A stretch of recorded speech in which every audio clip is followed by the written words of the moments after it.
Boa tarde, pessoal. Sejam todos muito bem-vindos. Estamos aqui ao vivo através da TV Câmara, da Câmara Municipal de Cairu, e hoje nós estamos iniciando mais um programa, o programa que é o Gestão e Ação, que tem o objetivo de divulgar as ações e os serviços do município de Cairu.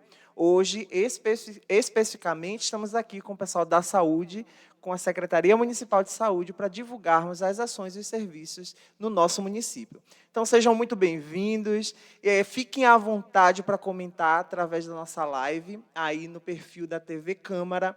Segue lá nos stories da TV Câmara que vocês vão encontrar o link para entrarem nessa live. Então, hoje, nós estamos aqui para falarmos de dois temas muito importantes, temas que eu espero que vocês colaborem, perguntando, interagindo, compartilhando e, acima de tudo, ficando informados sobre o nosso Março Lilás e o Março Azul.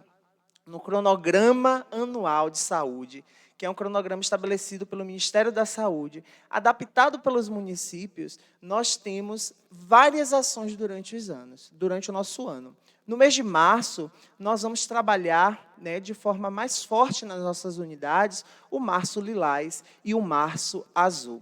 O Março Lilás ela é estipulado para ser um trabalho durante o mês de março para o combate e a prevenção do câncer de útero. O câncer de útero, que é o terceiro câncer que mais afeta a população feminina em todo o Brasil e a quarta maior causa de morte entre a população feminina. E o Março Lilás. O Março Lilás é o mês de combate e prevenção ao câncer de intestino. O Março Azul, perdão.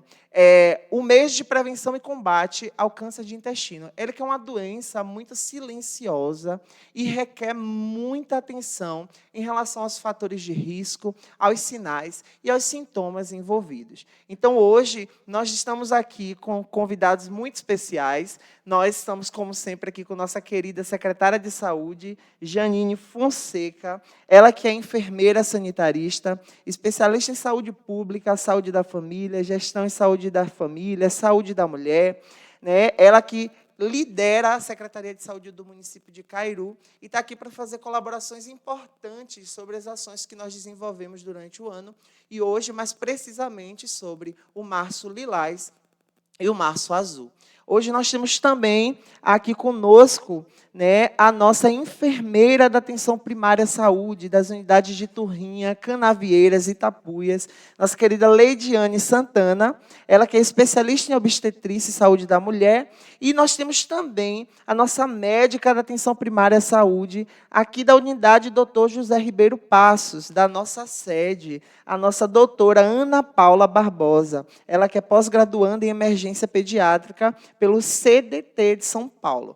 Pessoal, hoje o nosso time, ele está um time de peso. Nós vamos discutir muitos relatos, experiências e, acima de tudo, para que vocês fiquem informados e façam parte desse processo de combate e de prevenção. Nós que estamos aí com as ações em todas as unidades do município de Cairu, trabalhando através das salas de espera, através da educação em saúde, dos atendimentos especializados, através dos exames, através das consultas, a prevenção e o combate tanto ao câncer de útero quanto ao câncer de intestino. Então, Janine, seja muito bem-vinda. Doutora Ana Paula, seja muito bem-vinda. Doutora Leidiane, seja muito bem-vindas. Então, vamos iniciar esse bate-papo, e aí você que está aí, aproveite e compartilhe essa live com um amigo, com um colega, com uma vizinha, com alguém da sua comunidade, porque também é um momento de nós desmistificarmos, pessoal? Muitas dúvidas que muitas pessoas têm, que às vezes elas não perguntam no dia a dia, elas não perguntam na própria unidade. É o momento de esclarecer também essas dúvidas, de nós desmistificarmos muitas coisas, falarmos o que é verdade, o que é mito em relação ao câncer de útero e ao câncer de intestino. Então, é um momento que nós temos para poder informar, não só divulgar as ações, mas também informar a população sobre os cuidados necessários, fatores de riscos, e o que é que nós podemos fazer para poder prevenir em relação a essas patologias. Então, vamos iniciar. Eu queria perguntar à nossa secretária, Janine. Janine sabe que todas as todas as ações elas têm muita importância, né? Em se tratando da saúde pública, a gente precisa trabalhar diversos temas durante o ano aí com a população. Mas qual que é a importância desse Março Lilás para a população e para nós também, enquanto gestão? Certo. Rafa, como você já falou um pouco, o objetivo do Março Lilás, ele é a prevenção, a detecção precoce e o tratamento imediato do câncer de colo do útero. Porque às vezes a gente fala só de prevenção, mas a gente tem que lembrar que às vezes a doença ela já está instalada. Então a gente precisa também trabalhar muito para fazer um diagnóstico precoce e para fazer um tratamento imediato. Então esse é o objetivo principal, prevenir, fazer o diagnóstico precoce e um tratamento imediato caso a paciente esteja com câncer de colo do útero. O mês de março, né, um mês para poder chamar a atenção das mulheres, principalmente de 25 a 64 anos, para a importância de fazer o exame preventivo anualmente. Mas a gente sabe que a gente trabalha esse tema o ano inteiro, né? Nós trabalhamos todos os meses, todas as unidades realizam preventivo semanalmente, então a gente tem esse procedimento à vontade em qualquer unidade de saúde, mas o mês de março é um mês para a gente chamar a atenção, para a gente vir aqui falar para a população, lembrar da importância, mas a gente trabalha esse tema durante todo o ano em todas as unidades de saúde. Né? Então, esse mês a gente está aqui para falar um pouquinho mais para que as mulheres que estejam assistindo essa live também, né, lembrem da importância da realização do exame preventivo anualmente, independente dos sinais e sintomas. Né? É um exame de rotina que ele deve ser feito rotineiramente, independente de qualquer sinal e sintoma. Então, isso é importante. As meninas vão falar daqui a pouco, porque a gente ainda tem um pouco dessa tradição de algumas pessoas só procurarem o serviço quando já estão sentindo algum sintoma.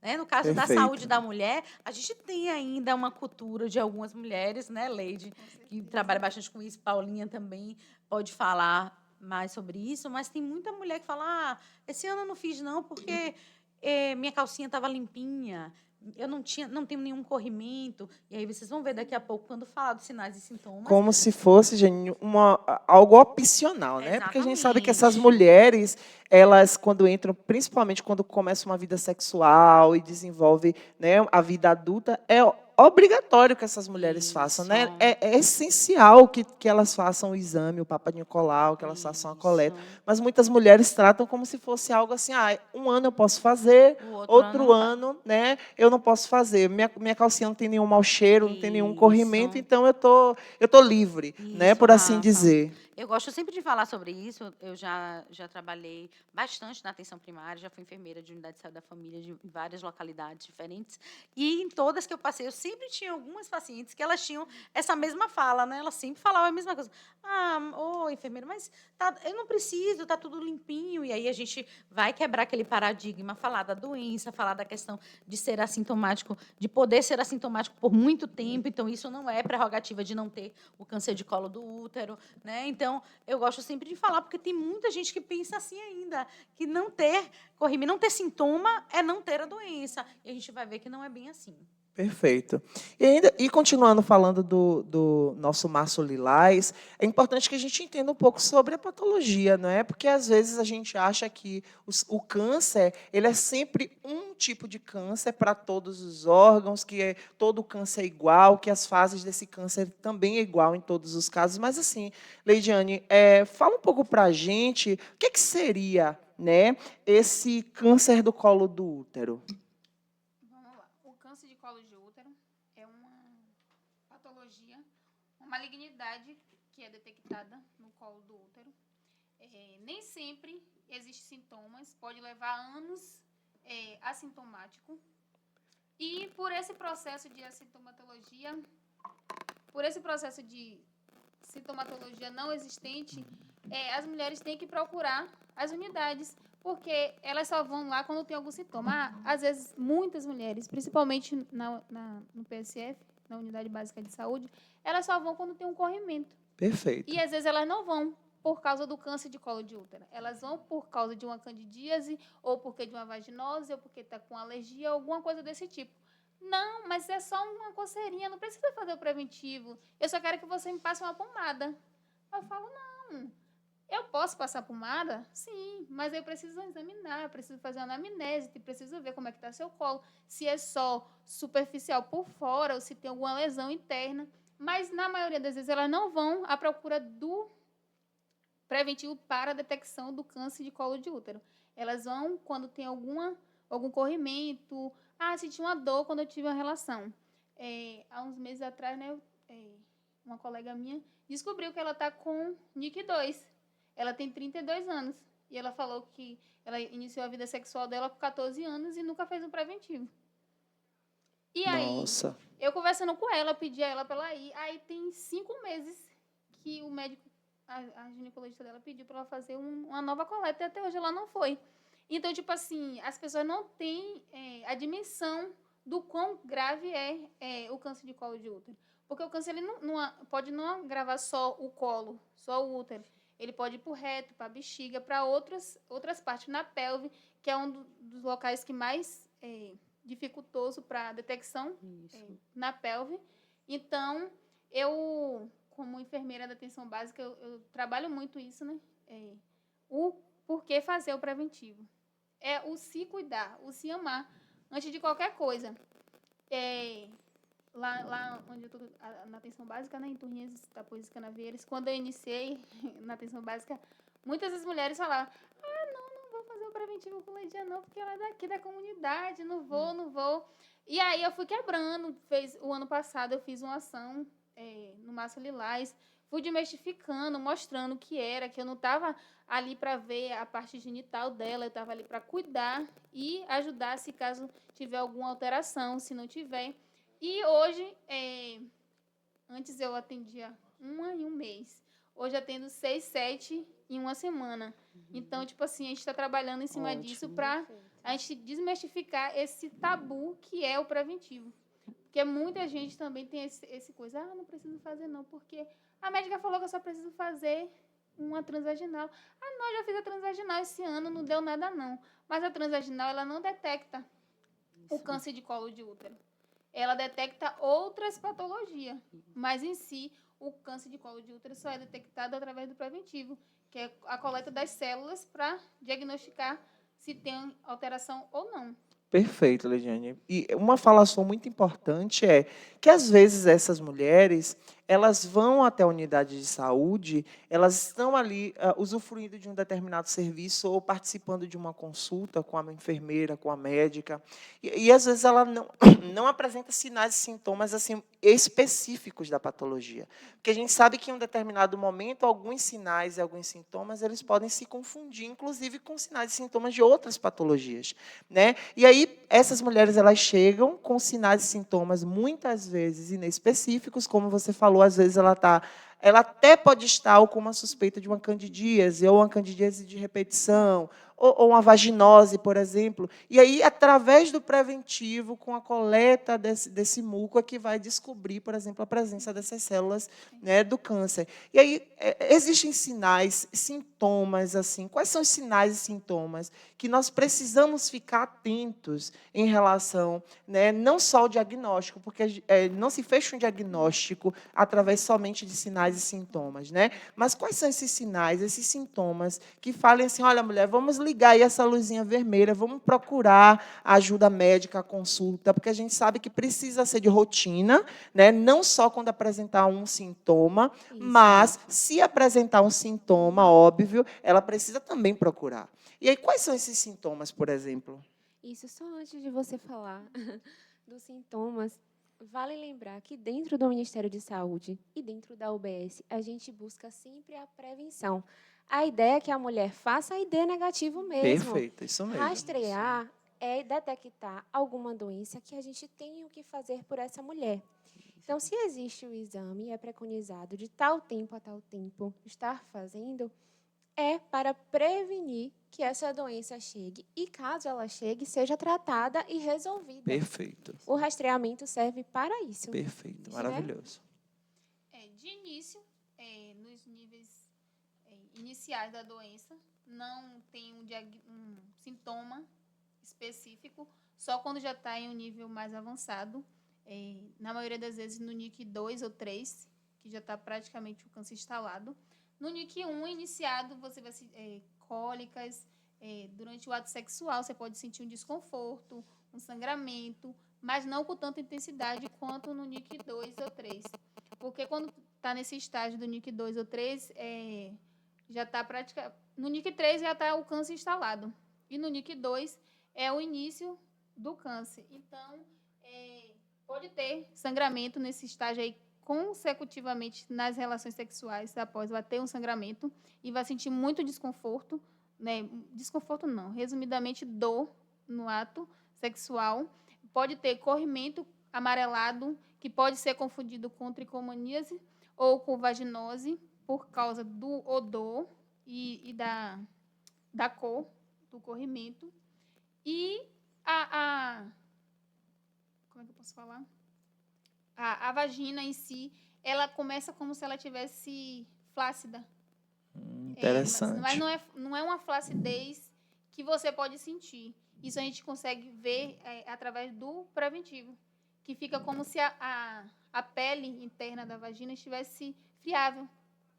Perfeito. O colo é muito friável, sangra, qualquer coisa. Às vezes a gente nem coleta com a escova, porque já vai estar friável demais. E só em colocar o espéculo já começa a sangrar. Então, uma paciente, quando chega a esse nível, a gente já toma aquele impacto. Mas a gente não pode dizer que é um câncer de colo, porque também tem as ectopias, que às vezes são bem parecidas com uma lesão de câncer de colo de útero. Isso. No início. Uma ectopia é algo fisiológico da mulher, que no momento não existe um tratamento específico, mas que muitas das vezes é bem parecido com uma lesão NIC 2 de câncer de colo de útero. Perfeito. Olha quanta informação, né, gente? Para a gente até aprender, na verdade, a gente aprender a ficar atento, na verdade, à aparição de qualquer sintoma. E aí, como nós havíamos falado antes, a gente sabe, pessoal, que a busca pela unidade de saúde, ela não pode ser na presença somente de sinais e de sintomas de qualquer patologia. Acho que, principalmente preventivo, ele é feito de forma regular e não necessariamente implica na presença de uma patologia, né? É um exame de rotina, na verdade. Essa mulher, de tempos em tempos, ela vai fazer a realização.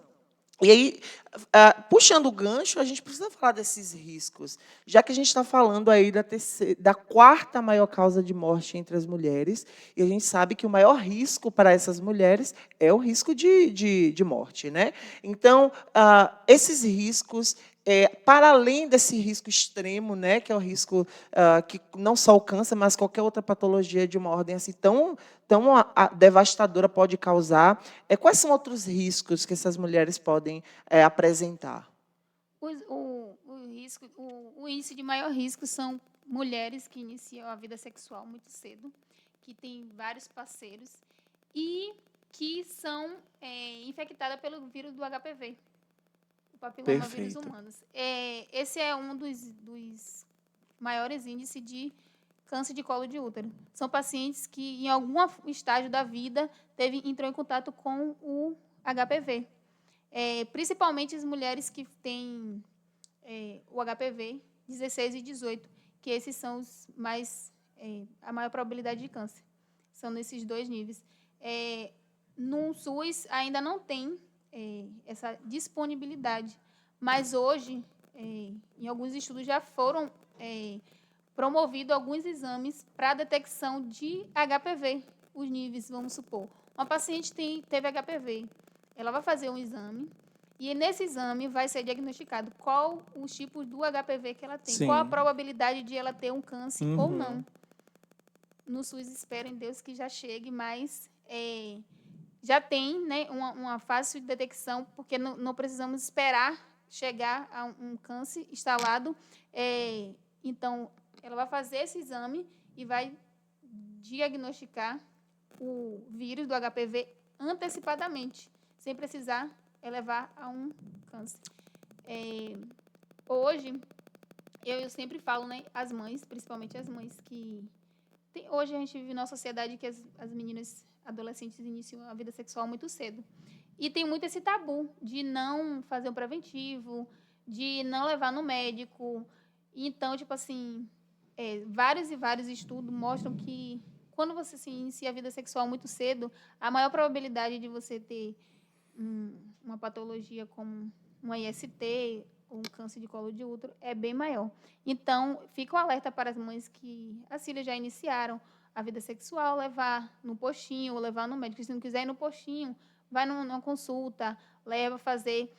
Indico também as vacinas contra HPV para meninas e meninos de 9 a 14 anos tomar a vacina contra HPV.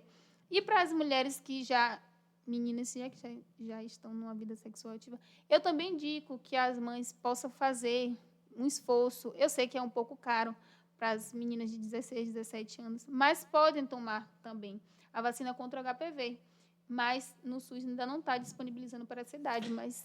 E uma coisa importante, Leidiane, é que a gente, óbvio, que não generaliza, mas a gente vê que existe um pensamento também que circula em torno da população. Eu falo tanto de meninas quanto meninos, mas, assim, especificadamente, eu vou falar das mulheres, que é também pensar na prevenção.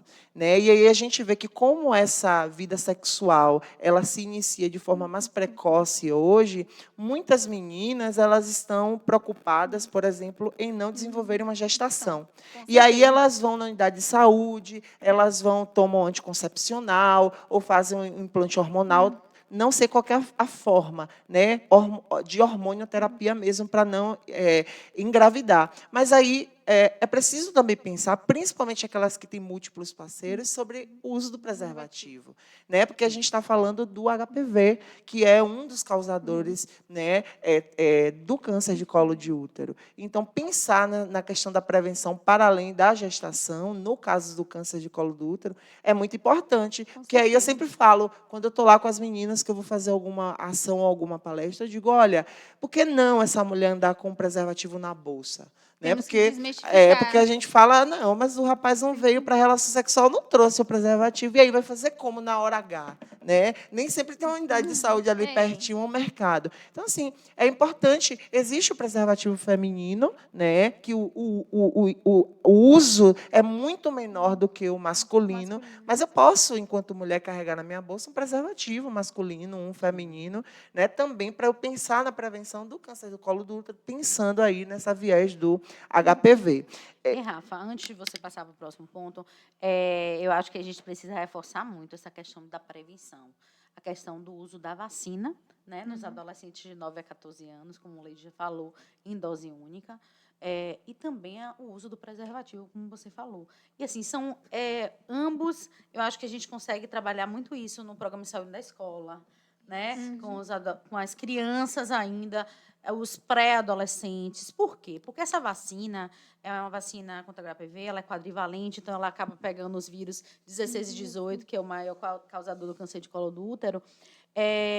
Ele foi estudado pelo Ministério e foi estipulado essa idade, porque o objetivo é que o adolescente ele não tenha o contato com o HPV. Então, se entende que é 9 a 14 anos, para antes de iniciar a vida sexual, ele já esteja protegido com a vacina do HPV. Então, por isso a necessidade de vacinar logo no início da adolescência, né, de 9 a 14 anos, né, para a gente, no calendário 9 ainda é criança, mas a partir de 10 é adolescente. Então, pegar esse calendário de criança e adolescente e estar em dia, para que quando ele iniciar a sua vida sexual, ele já esteja vacinado contra HPV e também já tenha tido orientação em relação ao uso do preservativo em qualquer relação sexual, não só para a prevenção da gravidez, mas para a prevenção de doenças sexualmente transmissíveis e HPV, futuramente, um câncer de colo do útero. Então, é importante a gente trabalhar muito isso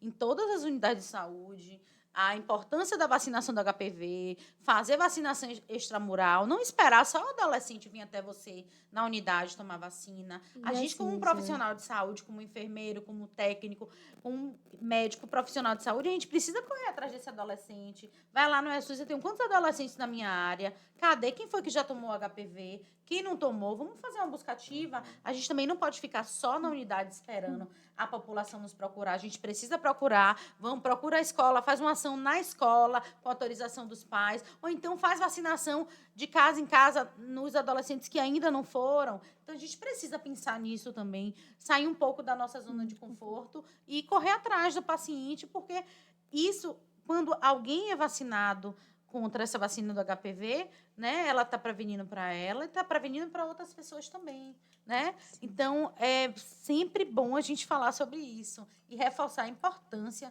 do uso da vacina do HPV para adolescentes de 9 a 14 anos e do uso do preservativo em qualquer relação sexual. E aí Perfeito. eu vou puxar a sardinha para mim também, porque eles aprendem muito rápido. Sim. A criança e o adolescente, eles são espertíssimos. Isso mesmo. Eles pegam assim. E aí cabe o pai e a mãe também levar na consulta. Isso. Porque adolescente não adoece. Mas é importante fazer a consulta de puericultura, Perfeito. a consulta do adolescente, o Isso. aconselhamento sexual. E quando eu pergunto, é engraçado, porque a gente está na consulta com o pai, né, com a mãe, e a gente pergunta, e aí, esse adolescente já tem relação sexual? Eles já ficam Uhum. na defensiva. Isso. E é o momento que a gente tem de amarrar essa criança com o PSF, de estar instruindo, de estar fazendo aconselhamento sexual, de falar sobre o uso do preservativo, do sexo seguro. Porque, assim, o HPV é uma das doenças, mas tem um monte de doenças que podem complicar a vida dessa criança. Sem Com dúvida. certeza. Tanto na mulher, para o câncer de colo de útero, mas nos meninos também. O HPV causa uma lesão horrorosa no pênis. Isso. Né? Então, os pais precisam estar mais atentos a essa questão também. E levar o filho para consulta de rotina. O adolescente para Perfeito. consulta. Perfeito. Vamos fechar daqui a pouquinho essa rodada do Março Lilás. E vamos, antes disso, né, porque nós vamos passar também para o Março Azul, vamos falar um pouco sobre o exame. Vamos falar sobre a coleta, na verdade, sobre o preventivo, famoso, temido, né, preventivo. Porque, assim, muitas mulheres têm muito preconceito, né? Vamos falar um pouquinho, por exemplo, sobre a realização do exame, né? Sobre os materiais utilizados, sobre a questão de segurança do paciente, sobre a confidência dos dados desse paciente, porque a gente sabe que muitas mulheres elas têm receio. Ai, mas eu vou lá, mas aquela enfermeira ela é da minha unidade, ela vai ficar sabendo de mim, tal, né? E é importante que a gente fale que, por exemplo, o mesmo material que é utilizado na unidade de saúde para uma coleta, né, na unidade que é saúde pública, ele também é usado numa clínica particular. Não tem nada que não seja padronizado, nada que não seja feito de forma responsável, garantindo esse sigilo, né, Leidiane? Então, como que é realizado esse exame para essas mulheres? De início, a gente criou uma agenda, né, semanalmente. Todas as terças-feiras, na unidade de Turrinhas, a gente tem a realização de preventivo. Todas as quartas, em Tapuias, pela manhã, e em Canavieiras, à tarde. A gente cria uma agenda, as meninas organizam essa agenda, e aí a gente faz a busca ativa dessa paciente, caso ela não vá. Aí as agentes vão até lá, não, porque a minha menstruação desceu, porque eu tive outras intercorrências. Beleza. E aí, de início, a gente faz uma anamnese da paciente, pergunta se ela tem queixa, se não tem, qual foi o último preventivo, quando foi realizado, se deu alguma alteração, se não deu. A gente faz uma análise geral da paciente antes da realização do preventivo. E aí, a gente coloca os EPIs individuais, disponibiliza um avental para a paciente, organiza a maca e uma bandeja onde tem um espéculo, uma espátula e uma escova. Você pode mostrar, pessoal, um por um, Posso sim. nessa câmera. Aqui. Esse é o espéculo, esse é de tamanho PP, que é só para a gente ter uma noção do que é. É conhecido como bico de papagaio, ele abre dentro do canal vaginal da paciente. Aqui a gente tem uma espátula e uma escova, a escova ainda é cervical. Aqui a gente tem um porta-lâmina e tem uma lâmina dentro. Nessa lâmina aqui, a gente identifica com as iniciais da paciente, o número da lâmina, que a gente tem Então, não vai o nome dela na lâmina, Não, né? só vai as iniciais. Perfeito. Só vai as iniciais, a gente coloca o número da lâmina, cada paciente tem um número, um código de identificação, e aí a gente tem esse registro com o número da paciente. Eu coloco sempre o CPF e a data de nascimento, para melhor caso de intercorrência, vamos supor. Identificação, né? Eu sempre coloco o número do CPF da paciente, porque não tem erro. Perfeito. E a gente coloca ou um spray fixador ou o álcool absolute no porta-lâmina, identificado, lacrou, e a gente envia para a Secretaria de Saúde para ser encaminhado para o laboratório. De início, né, isso aqui é um útero, e aqui que seria a entrada da vagina, né? Aqui é o colo, essa aqui é a vagina. A gente faz uma avaliação nos grandes lábios, pequenos lábios. Eu sempre faço o toque bimanual, introduzindo 2 dedos na vagina da paciente, pergunto se sente dor, desconforto, alguma coisa desse tipo. Faço uma avaliação geral na parte inferior da vagina e depois eu explico como é que vai ser o processo. Eu vou introduzir o espéculo no seu canal vaginal. Preciso que você deite, e aí eu vou pedir para você levantar as pernas em posição ginecológica e vou introduzir o espéculo no seu canal vaginal. Sim. Vai doer? Não vai doer. Possa ser que você venha sentir um desconforto, principalmente se você estiver muito tensa, Perfeito. se você estiver preocupada, com medo, se você não gosta do procedimento. Possa ser. Eu faço de tudo para que a paciente se sinta o mais confortável possível. Quer que eu apague a luz? Eu apago a luz. Porque eu sempre trabalho com lanterna de testa. Então, quer que eu apague a luz? Eu apago a luz. E aí a gente vai até ela se sentir o mais confortável possível. Introduzo o espéculo no canal vaginal. E aí faço a abertura do espéculo. E lá, depois do canal vaginal, a gente vai encontrar um narizinho assim. Um narizinho de porco, eu chamo, né? Porque a aparência é essa aqui. O ideal é estar assim, mas nem sempre a gente encontra assim. Às vezes a gente encontra com ectopia, às vezes a gente encontra com alguma alteração fisiológica, às vezes a gente encontra com muito muco, às vezes tem alguma fissura, enfim. E aí a gente vai... Então, esse modelo que você usou, como se fosse um narizinho de um porco, ele seria o quê? O colo do útero. Saudável. Colo saudável. Perfeito. E aqui, esse colo está demonstrando, é uma multípora, porque ela já teve um bebê. Quando mulheres que não têm bebê, é um furinho menor e bem redondinho. E aí a gente vai pegar a espátula, sempre lembrando que vamos estar com luva, máscara, gorro, tudo descartável. E aqui a gente vai fazer um giro de 360 e vamos pôr na lâmina. Essa aqui é a lâmina. A gente vai passar na lâmina, desperezou na lixeira. Vamos pegar a escova endocervical e vamos fazer o giro 360 do mesmo jeito. Girou, tirou e vamos passar e guardou no porta-lâmina, desprezou. Vamos retirar o espéculo e esse é o processo do preventivo. Não tem nenhum bicho de 7 cabeças. As mulheres, mas é porque minha vagina tem pelos encravados, porque está escurecida. Não, eu não vou observar fisiologicamente a sua parte externa da vulva. Na verdade, a observação é algo muito... Ver, você vai. Né? Mas é algo que clinicamente não te interessa e não importa para o exame. A característica, a coloração da branca, vulva... preta, amarela, grande, pequena. E as mulheres têm muito isso, de achar que o profissional está ali para ver o tamanho, a cor, ou os defeitos. Perfeito. E a gente está ali para buscar prevenir e buscar alguma alteração, se tiver. Se não tiver, a prevenção, que é o essencial. A gente trabalha muito com a prevenção. Porque se você previne, tem menos custo, tem menos gasto, tem menos sofrimento. E a prevenção é essencial, principalmente nessa escola. Aqui eu vou demonstrar, né? Aqui é uma lesão. Uma lesão NIC 2. E aqui é o câncer em estágio avançado já. Aqui já está um câncer em metástase.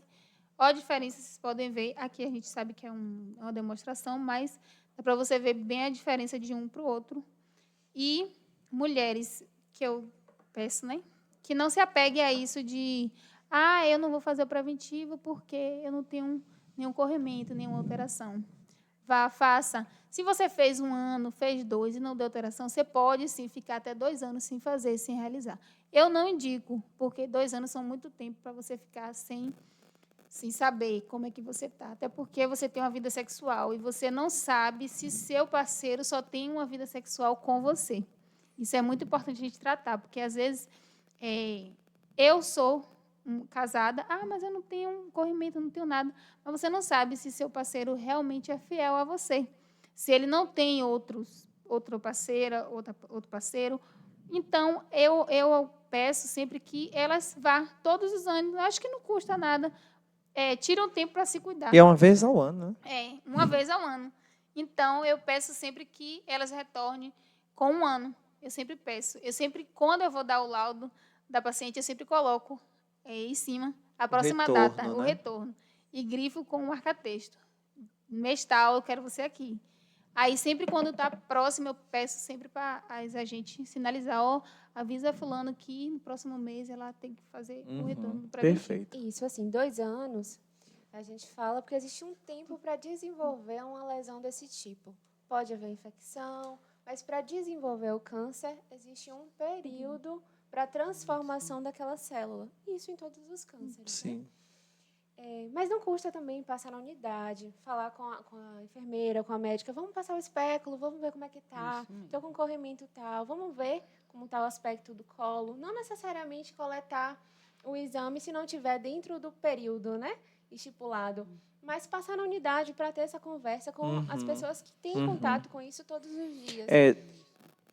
Pode continuar. Isso. Pronto. Doutora, eu não está nem no meu roteiro, mas eu tenho uma dúvida importante, porque eu já ouvi falar em relação a cirurgias, né? E realização do exame. O que acontece? Tem mulheres, por exemplo, que apresentam ali um mioma, né? E pela presença desse mioma, ela precisa fazer a retirada, a esterectomia total, faz ali aquela retirada do útero todo. Algumas retiram também esse colo, outras preservam o colo. E aí, no caso dessas mulheres que fazem uma cirurgia de retirada do útero, mas permanecem com o colo, elas precisam fazer o exame. E as mulheres que não têm colo de útero, elas precisam fazer o exame, a coleta. É só para as pessoas que, às vezes, muitas mulheres, elas não sabem, né? Se, eu fiz uma cirurgia, retirei o útero, mas eu tenho um colo, eu preciso continuar fazendo o exame.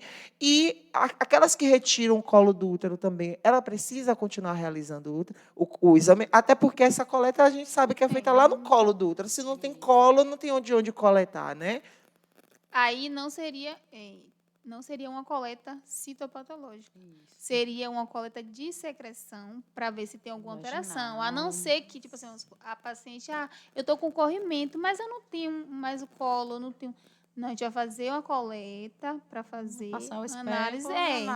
uma análise só, um exame físico, só para a gente ter certeza se ele tem alguma fisiologia, alguma bactéria, algum fungo, alguma coisa assim. Mas E acontece muito. E elas, às vezes, não sabem se fez a cirurgia total ou parcial. Aí fica a enfermeira tentando achar o colo do útero, não acha. É assim mesmo.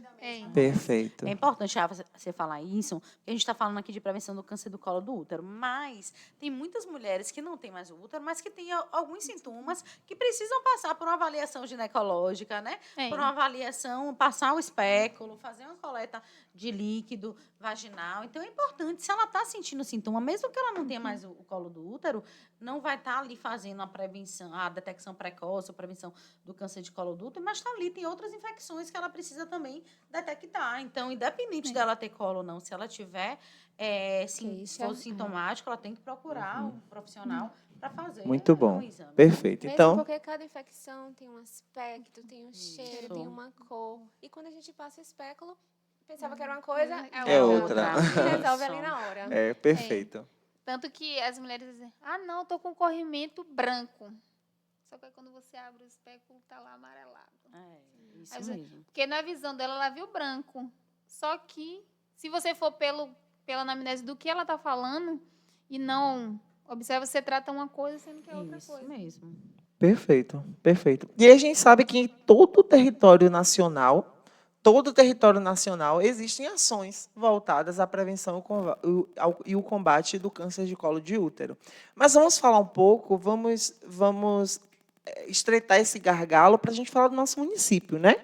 Vamos falar de Cairu, porque Cairu é um município, a gente sabe que eu sempre gosto de colocar muito isso em vista da população, porque Cairu é um município com uma geografia assim completamente diferenciada.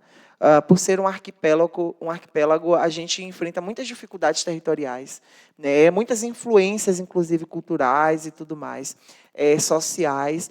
E Cairu ainda assim consegue garantir a oferta de todos esses serviços com muita qualidade, e, inclusive, sempre estando ali batendo todos os indicadores do Previne Brasil. A gente sabe que um desses indicadores é justamente essa coleta, né, que é feita do preventivo ali dessas mulheres. Então, eu queria perguntar para a Janine como é que anda o cenário, né, em relação a Cairu, como é que esses dados sobre Cairu a gente consegue levantar esses dados para poder trazer para a população. O que é que Cairu tem feito em relação a essas ações? Certo, Rafa. Primeiro, eu vou dar um dado estatístico que nos últimos 4 anos, aqui em Cairu, a gente fez uma média de 4.500 preventivos. Né? Um número bem considerável, mas que a gente não está satisfeito. A gente está correndo atrás para aumentar esse número, para a gente conseguir fazer mais preventivos nessas mulheres, principalmente de 25 a 64 anos. Como é que funciona aqui no município? Todas as unidades básicas de saúde têm profissional capacitado para a realização do exame preventivo, que normalmente é feito semanalmente. Né? Além dessa exame na rotina das unidades básicas, a gente faz vários mutirões, né, esporádicos, né? Em alguns momentos do ano, nós fazemos mutirões de preventivo para estimular a mulher, lembrar a mulher da importância de estar realizando. E outra coisa, a gente, no início da gestão do prefeito e da Cíntia, e da vice-Cíntia, a gente fez um programa voltado à mudança do horário de fazer o preventivo. Né? O que é que a gente fez? Algumas localidades, todas as localidades, a gente tem mulheres que não conseguem ir na unidade no horário que a unidade funciona. Você está trabalhando, então, a gente né? tem essa flexibilidade de fazer um pequeno grupo, marcar um dia de sábado, marcar uma noite durante a semana. Né? Então, a gente tem a gente lançou esse programa para poder a gente conseguir puxar essas mulheres que não estavam indo porque ela não consegue ir, ela está no trabalho, Perfeito. ela não tem essa disponibilidade. Então, a gente tem essa flexibilidade de quando tem essa necessidade, o paciente procura a unidade, combina com o enfermeiro da unidade para poder estar realizando esse preventivo em outro horário que possa contemplá-lo. Então, não tem mais desculpa, né? Exatamente. Então, assim, antes, eu nunca consigo ir porque eu estou trabalhando. Agora, a gente tem, agora não, muito tempo, né? A gente já trabalha dessa forma, a gente pode estar disponibilizando um horário diferente, mas é importante que a gente consiga captar essas mulheres pelo menos uma vez ao ano para estar realizando esse preventivo. Na hora que a gente estava falando essa questão que as mulheres, na hora que vai fazer, pergunta, dói esse procedimento, isso é muito importante. Primeiro, a confiança do profissional, né, com o paciente, né, a confiança que você passa. E tentar mostrar a ela, não, realmente, gente, é um exame que não dói. Ele incomoda, pode incomodar uma besteirinha, mas nada que vai te causar dor, que vai fazer com que você desista de fazer o exame. Então, isso é importante. É um exame tranquilo de fazer, rápido demais. Né? Coloca o espéculo, faz a coleta da ectocervice, depois da endocervice, dá uma olhada no canal vaginal, no colo. Então, não é um exame demorado que vai te tomar muito tempo. Né? E outra coisa, a gente aproveita nessa coleta, né, do preventivo, já dá uma olhadinha na mama da mulher, já bota o bracinho dela aqui atrás do pescoço, já faz a palpação da mama dessa mulher, já aproveita aquele momento e também já faz dá aquela olhada na mama, né? Ver se aquela mulher já está na idade de fazer a Muito bom, mamografia, muito bom. ver se tem algum nódulo palpável, ver qual é o período que ela está, se é um período menstrual ou não. É próxima à menstruação, já ver se aquilo ali já é um Ensina caso. também, né, a se Ensina tocar. ela autoexame O das mamas. autoexame. Então, a gente sempre... Outra coisa importante, né? Se a gente está falando das ações de Cairu, é a capacitação dos profissionais. Tudo isso que eu estou falando aqui faz parte da capacitação. Para a gente saber, a gente precisa se capacitar. Né? Os profissionais, eles estão capacitados, fazem faculdade, né? Cada um com seu curso diferente, mas o município ele precisa investir na capacitação desses profissionais para que eles façam um preventivo de qualidade, para que eles orientem, consiga fazer uma palpação na mama, que consiga orientar ele a fazer o autoexame das mamas como rotina. O profissional ele também precisa ser capacitado e a gente tem feito isso, Rafa. Perfeito. Você é prova viva disso, que é o nosso coordenador do Núcleo de Educação Permanente do município. Então, é muito importante essa questão de capacitar os profissionais. Sem dúvida. Né, para que a gente consiga chegar nesse número que a gente chegou, quase 4.500 preventivos durante essa última gestão. Né? Então, é um número considerável. Isso porque a equipe também está sendo capacitada. Então, faz parte também da programação das nossas ações da secretaria, também capacitar os profissionais. E ampliar esse número, né? Isso Porque a mesmo. gente quer mais. Com Mais de certeza. 4.500, né? Porque a gente está falando de 4 anos, é um número muito bom, mas é um número que Cairu ainda gente pensa pode sempre melhorar. em ampliar esse Isso número, né? mesmo. Porque a intenção é que todas as mulheres de 25 a 64 anos, elas venham para a realização do exame. Isso. Gente, quanta informação boa, né? Acho que deveria ter, Júnior, uma musiquinha aqui para a gente fazer uma transição de pauta, mas, pessoal, continuem ligadinhos aí, porque vamos falar agora sobre o Março Azul. Aproveita que está aí, toma uma água, pega um cafezinho, relaxa um pouquinho, porque o papo rendeu. Nós falamos, eu acho que muito importante quando a gente tem essa visão assim, multiprofissional, porque a gente vai entender e desmistificar muitas questões. Aí eu tenho certeza que você que está em casa deve ter tirado muitas dúvidas, deve ter se questionado muito em relação até sua própria linha de autocuidado, seu próprio olhar para si mesmo, esse olhar para si e o cuidado que você atribui a você mesma, principalmente aí as mulheres que nós estamos falando do câncer de colo de útero. Mas nós vamos falar agora, vamos puxar o gancho para falar sobre o Março Azul. O Março Azul, que é um mês também voltado para a prevenção, né, voltado para o diagnóstico. Eu acho que, assim, em primeiro plano é a prevenção. Porque quando a gente fala em prevenção, a gente fala de prevenção e de combate. Então, se a gente previne, óbvio, as chances da gente precisar combater essa patologia, elas são muito menores. Né? Então, esse Março Azul que está aí para falar sobre o câncer de intestino, e aí as suas adjacências, ele vem justamente para alertar as pessoas sobre essa patologia tão silenciosa, na maioria das vezes. Né? Às vezes a pessoa vai lá no banheiro, está indo realizar ali, defecar, e aí percebe a presença de um pouco de sangue, e às vezes nem é perceptível ao olho nu, mas está ali presente nas fezes. Às vezes a pessoa vai lá, detecta um pouco de sangue nas fezes, não, deve ser uma fissurinha, uma hemorroida e tudo mais, que também pode ser, né? Mas aí a gente precisa ficar atento, porque às vezes esse indivíduo não está sentindo dor, ele não está sentindo dor intestinal, às vezes ele está apresentando aí uma cólica, ou uma diarreia, ou a presença de um sangue. Então, a gente está falando de uma doença que, na maioria das vezes, ela é muito silenciosa. Quando esse paciente ele começa a apresentar sinais e sintomas assim, muito evidentes, às vezes esse câncer já está lá, né, doutora? Ele já está instalado, né? E aí é preciso que a gente comece a se prevenir, é preciso que a gente comece a olhar para isso de uma forma muito mais atenciosa. Então, doutora Ana Paula, seja muito bem-vinda novamente. Né, para nós é uma honra tê-la aqui. Queria agradecer muito a Leidiane, né, por sua participação, foi assim, incrível, esclarecedora, né, sinal de que Cairu tem profissionais maravilhosos aí na atuação da saúde pública. Mas vamos falar um pouquinho do Março Azul. Doutora, a senhora pode falar um pouquinho sobre o Março Azul para a gente?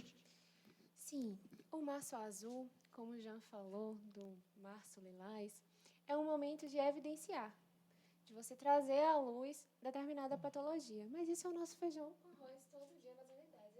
Assim, já agradeço a oportunidade de estar aqui, de estar falando, de trazer o nosso trabalho de formiguinha todos os dias na unidade, na emergência. O pessoal é muito conectado aqui no município e a gente consegue fazer uma saúde de qualidade dessa forma. Os nossos axos, as nossas técnicas, enfermeiras, a equipe trabalha muito bem. E, nesse sentido, a gente consegue elucidar com o Março Azul o câncer de intestino, que já não é um câncer da mulher, não é um câncer da criança ou do idoso, é um câncer do ser humano. Se é ser humano, mora no planeta Terra, tem o risco de desenvolver, em determinada idade, o câncer de intestino. E aí, a OMS, a Organização Mundial de Saúde, traz um corte para a gente começar a pesquisar esse câncer, que é 50 anos. Aqui no Brasil, o Ministério da Saúde adota esse valor, mas lá fora, nos Estados Unidos, na Europa, já se fala em 45 anos, porque existem outros pacientes que também são de risco.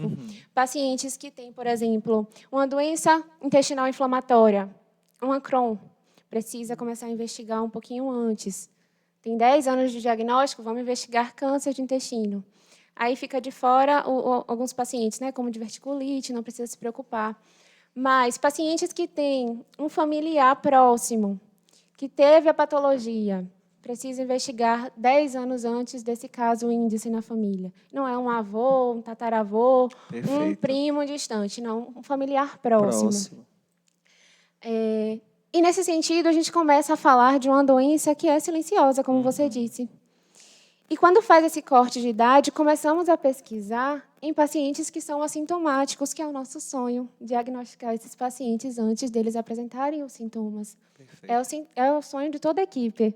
Encontrar uma lesão no cólon, no reto, um tumor inicial, retirar ali, fazer a retirada daquele pólipo e descobrir que aquilo ali era o início de uma possível lesão de câncer e já retirar. Porque, na hora que você faz o exame, você já faz o diagnóstico e já trata ao mesmo tempo. Então, falhas técnicas. Então, a gente faz a prevenção, o tratamento, e é uma doença que tem um excelente prognóstico. Perfeito. Entende? Perfeito. Doutora, aí a senhora falou sobre esse olhar para o diagnóstico, né? E a gente vê que o diagnóstico precoce, ele salva, né, a maioria desses pacientes, né? E aí a gente vê uma probabilidade muito alta desses indivíduos eles não terem nem outras consequências, né? Assim como se curarem. Então, assim, sobre o diagnóstico precoce, como que esses indivíduos, essa população, elas podem ter acesso a esse diagnóstico precoce? Então, o diagnóstico precoce acontece quando os pacientes são rastreados. Porque quando eles já apresentam sintomas, provavelmente já tem uma doença instalada.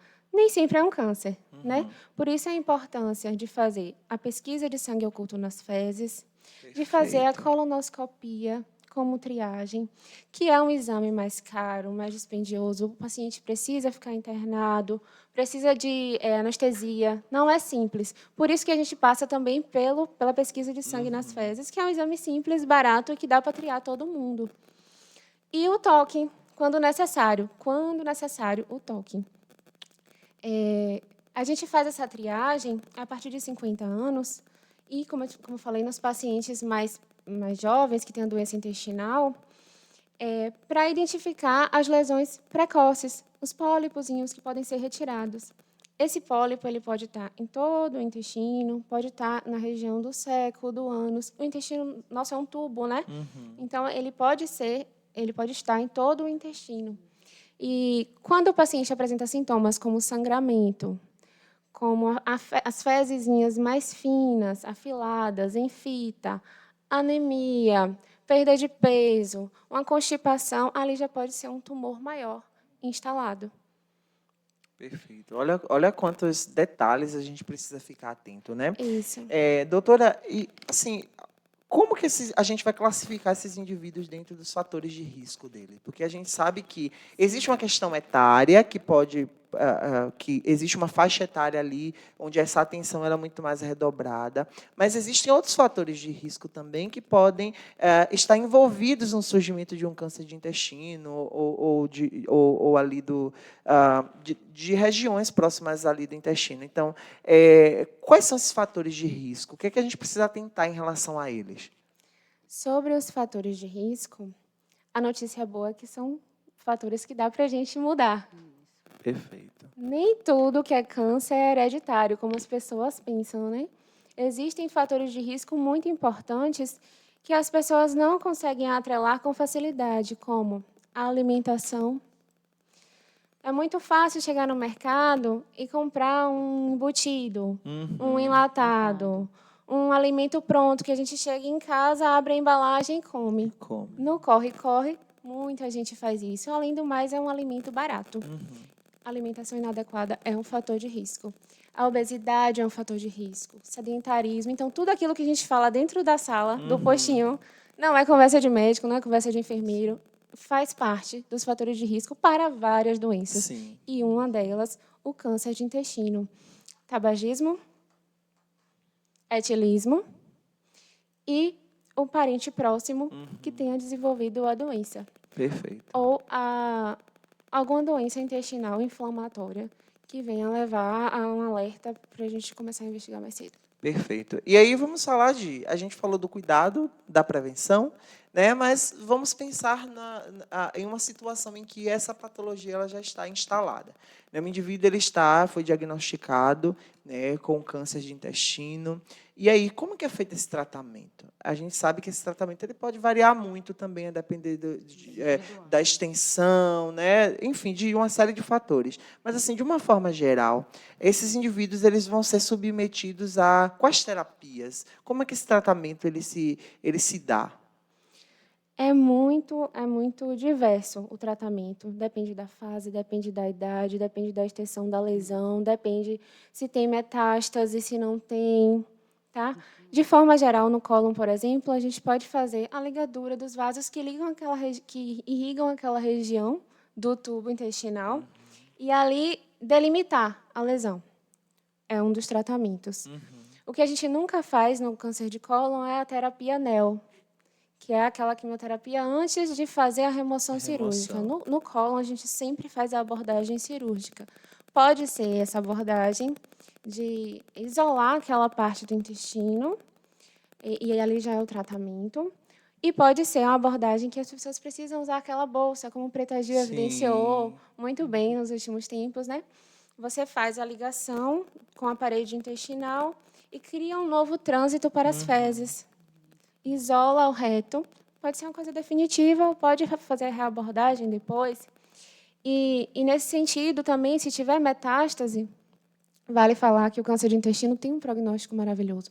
Mesmo com metástase, se tiver lesão no pulmão, no fígado, a gente consegue fazer a remoção da lesão e aí entra a quimioterapia para terminar o tratamento. Mas isso é um tratamento especializado, né?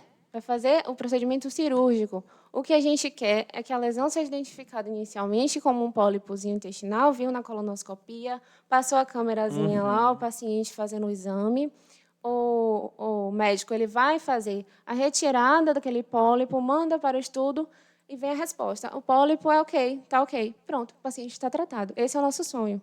Essa é a nossa meta quando faz o rastreamento e o tratamento concomitantes. Doutora, outra coisa importante é a questão do preconceito, né? Da vergonha. E aí a gente vê que o índice de câncer de intestino em homens, ele inclusive é maior do que em mulheres. Mas, assim, muitos homens eles têm vergonha de ir na unidade de saúde ou de procurar até um médico especializado, porque eles têm vergonha de tirar roupa, vergonha de fazer um exame que vá ter acesso a um órgão genital, a questão do ânus e tudo mais. Então, assim, essa questão de quebrar esse tabu é muito importante para a população, principalmente o público masculino, né? Para a gente ser bem evidente, os homens eles têm muito mais resistência do que as próprias mulheres. Eles demoram mais de procurar ajuda. Até os exames mais simples de sangue, de triagem de rotina, eles demoram mais para vir fazer. Então, assim, rapazes e homens e senhores, procurem a unidade para a gente estar fazendo os exames de rotina, para conseguir fazer essa triagem de um câncer que é tão fácil de resolver e, às vezes, a gente recebe um diagnóstico negativo por falta de orientação, Sim, por perfeito. vergonha, Uhum, por não ter chegado na unidade para perguntar. perfeito. Esse é o nosso apelo da saúde da equipe de forma geral, que os rapazes, os homens e os senhores nos procurem com mais frequência. Doutora, muito obrigado, viu? Informações assim muito esclarecedoras. E eu espero que você que está em casa, vocês consigam, gente, ter acesso a essas informações. A informação ela vem de uma forma muito acessível, a linguagem ela é acessível. Então, assim, se vocês tiverem alguma dúvida, Júnior vai dar uma olhadinha aí, coloca aí nos comentários, se quiser fazer alguma pergunta para alguns dos nossos convidados, que a gente vai responder aqui também, tá? E Cairu, Janine, Cairu foi palco assim de um Cairu virou estrela, né, do Brasil, quando o assunto é o Março Azul. E aí a gente vê que Cairu ela já faz ações, as unidades já realizam essas ações, o município ele já se mobiliza para poder fazer a prevenção e o diagnóstico também dessas patologias, os encaminhamentos quando necessário. Mas Cairu também teve uma ação gigantesca aqui, né? Você poderia falar um pouquinho para a gente sobre o papel de Cairu aí no combate ao câncer de intestino? Vamos lá. Há 2 anos atrás, né, nós recebemos uma expedição do Março Azul, que é uma expedição de profissionais, os melhores, mais estudiosos profissionais da área do país, né, que fazem um trabalho social em todo o Brasil, né, escolheu Cairu. Cairu foi o primeiro município na Bahia a receber essa expedição, né, um dos poucos municípios do Brasil a receber. Então, nós fomos beneficiados, né, privilegiados de receber essa expedição do Março Azul, que um dos objetivos era ganhar uma visibilidade nacional, né, também, né, para que futuramente esse trabalho vinha a fazer parte de um rastreamento do próprio Ministério da Saúde, como hoje nós temos o rastreamento do câncer de mama, né?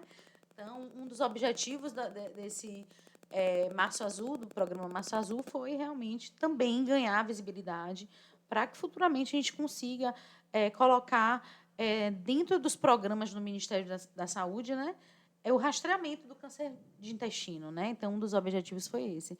E há 2 anos atrás nós recebemos essa equipe. No total, nós conseguimos fazer quase 200 colonoscopias dentro do município de Cairu. Como a doutora Ana Paula falou antes, foi um rastreamento, então nós fizemos um corte, né? Então pegamos uma determinada idade e foi feito o exame de sangue oculto nas fezes, Perfeito. né? Esses pacientes que deram positivo, né? Eles passaram por uma outra triagem para aí sim fazer a realização do exame de colonoscopia, que é o exame prioritário para a detecção do câncer de intestino, que é um exame caro, de alta complexidade, como a doutora falou, e que todos os municípios, a maioria, posso falar com propriedade, tem dificuldade de fazer a marcação, porque é um exame de alta complexidade, valor alto, então que todos os municípios têm acesso muito que restrito a fazer a colonoscopia, né? Vou te dar uma média. A média aqui da nossa região é que esses municípios daqui da região recebam 2 vagas por mês. É muito pouco. Imagina. Né? Então, Cairu, em uma semana, nós fizemos 200 colonoscopias para os munícipes de Cairu. Foi um evento assim incrível, né? Além da realização desses exames, tivemos várias palestras educativas para toda a equipe de saúde, agente comunitário, a equipe da gestão, a equipe das unidades, população. Então, assim, foi um momento muito rico, onde a gente se encheu de saber, né, em relação ao câncer de intestino, com os melhores profissionais do país, né, que tinham uma bagagem maravilhosa para nos passar, uma humildade incrível de estar nos compartilhando esses conhecimentos, né? Então, foi um momento realmente muito bom para o município, porque a gente conseguiu fazer 200 colonoscopias quase, né? Foi quase 200 colono. Foi um número muito expressivo, que a gente ia demorar quanto tempo para fazer?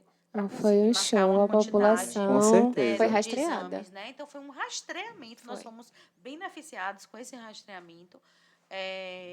no município, né, que a gente tem muito a agradecer à equipe e que a gente tem trabalhado, o que mais Cairu tem feito, né? A gente tem trabalhado muito a questão educativa nas unidades, né, de falar sobre o câncer de intestino. A gente não pode esquecer que o câncer de intestino ele está na estatística tanto do homem quanto da mulher, dos Com primeiros certeza. câncer mais prevalentes, né, nos primeiros, tanto no homem quanto na mulher, né? Então, continua sendo um assunto, Rafa, que a gente tem debatido nas unidades, tem falado dos fatores de risco, como a doutora Ana Paula falou, são fatores de risco que podem ser evitáveis. Então, eu acho que isso tem que ser batido demais nas unidades, porque são fatores de risco evitáveis, né? Então, é importante que nas unidades estejam falando, e é assim que a gente tem trabalhado, em salas de espera, em palestras educativas, né? Também falar dos sinais e sintomas, que não seria o objetivo ideal que a gente descobrisse antes, né, que a gente, como a doutora falou, na própria colonoscopia retirasse o pólipo, ainda sem nenhuma lesão, nenhum tumor formado, né? Mas a gente precisa também falar dos sintomas para a população, para ela entender se eu tivesse, qual é o sintoma que me faz mostrar que eu posso estar com câncer do intestino. Perfeito. Então, é importante também trabalhar esses sintomas dentro da educação permanente de saúde, tanto para a equipe quanto para a população, em sala de espera, o mínimo que esteja de população ali, de paciente ali, é importante falar, porque a gente precisa também dar um alerta para essas pessoas. Sim. Elas precisam entender que o câncer de intestino, na verdade, na vida da gente, quando as rotinas mudam no nosso organismo, a gente precisa estar atento. O paciente ele faz cocô 2 vezes ao dia. De repente, ele passa 2 semanas sem ir no banheiro fazer cocô. Vamos falar como tem que falar para a população entender, né?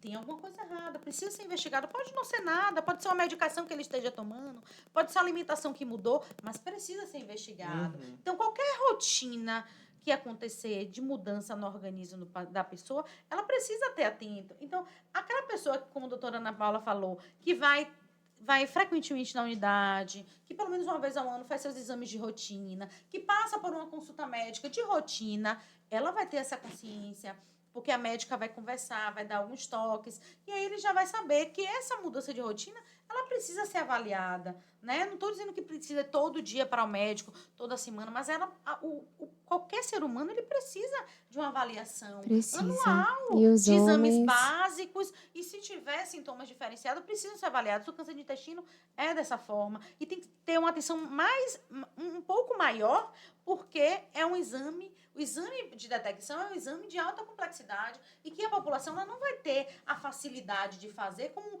uma mamografia, por exemplo, um rastreamento do câncer Como de mama. um preventivo. Como um preventivo, que a gente está falando do mastro lilás. Então, precisa ter essa consciência de que é um exame que vai ter uma dificuldade maior. Então, a gente precisa trabalhar evitando os fatores de risco da doença. A gente precisa fazer os exames de rotina para que realmente tente evitar e se tiver, fazer também uma detecção precoce. Porque os casos mais graves, eles têm uma prioridade para poder resolver, fazer o exame, né?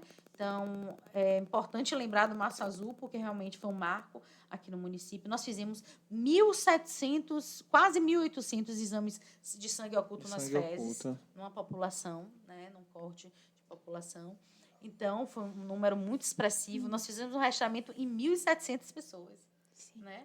Então, isso foi muito importante. E dessas pessoas, precisou fazer 100 e poucas colonoscopias, 180, se eu não me engano, colonoscopias foram realizadas. Então, realmente, a gente não pode deixar de lembrar, né, Rafa? Sem dúvida. Nós fizemos parte desse momento. Fizemos história, né? Fizemos história, né? Na Bahia, no Brasil. Sem dúvida, né? um pioneiro. Pioneiro. A gente tem muito a agradecer a essa equipe maravilhosa que nos deu essa oportunidade, né? Doutor Silon, doutor Vitor Galvão, toda a equipe que esteve aqui presente com a gente e nos deu a oportunidade de fazer parte desse projeto. Que maravilha, maravilhoso demais. Gente, eu espero que vocês tenham gostado demais desse programa. Segura aí, viu, gordo? Não desliga a gente não, que a gente ainda vai fazer um brinde aqui com nossa água para comemorar, né, o trabalho da Secretaria de Saúde nas ações de prevenção, de combate. E, gente, tem ação o ano todo. Né? A todos os meses, as unidades de saúde elas estão trabalhando temas específicos para alertar a população, para trazer conhecimento, para fazer você que está em casa né, tem um olhar mais especial para a sua saúde, olhar para a sua saúde com muito mais valor e colocar isso como uma prioridade. Então, o acesso à informação ele é extremamente importante para que você possa aumentar esses cuidados no dia a dia e você possa aumentar a sua saúde, aumentar o seu cuidado, aumentar o seu auto-amor e, acima de tudo, não adoecer. Porque o que a gente quer aqui é, cada vez menos, uma população adoecida, né? Então, trabalhar a prevenção é muito importante. Então, Janine, nós gostaríamos de te agradecer muito novamente, né? Não só por estar aqui, mas por esse olhar atento à frente, liderando a Secretaria de Saúde, né? E alertando e incentivando os profissionais, né, a acordarem no sentido de vamos estudar, vamos colocar ali em dias, em ordem, os nossos conhecimentos para a gente trabalhar melhor para a população, né? A doutora Leidiane, nossa enfermeira que está aqui, muito obrigado também. A doutora Ana Paula, seja muito bem-vinda novamente e muito obrigado pelos esclarecimentos que você trouxe. Tenho certeza que a população não vai sair daqui, né, desinformada e vai olhar aí para essa saúde com muito mais cuidado e muito mais atenção. Se vocês quiserem deixar um beijo pessoal, a hora é agora que a gente vai fazer o nosso brinde e nós vamos nos despedir.